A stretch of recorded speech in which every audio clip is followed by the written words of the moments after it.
Now the question is, find the roots of the equation log x base 3 into log x base 4 into log x base 5 equals to log x base 3 into log x base 4 plus log x base 4 into log x base 5 plus log x base 5 into log x base 3. Now what I see here is, I see different base.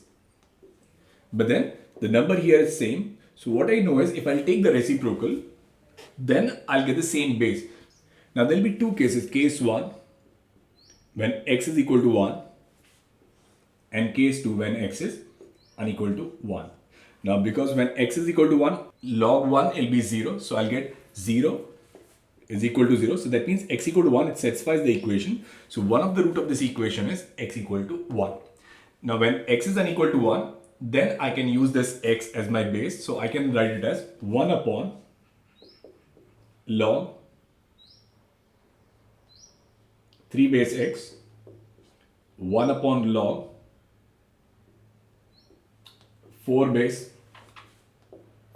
x, 1 upon log 5 base x, and this is 1 upon log 3 base x into log 4 base x,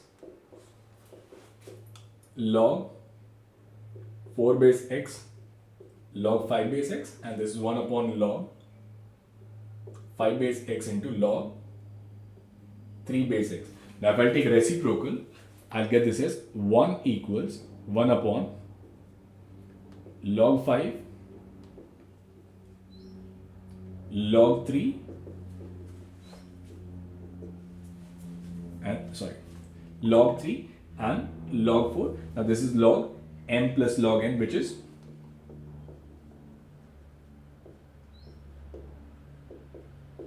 so if I take anti-log, I'll get x as 60. So the roots of this equation are either the value of x is 1 or the value of x is 60.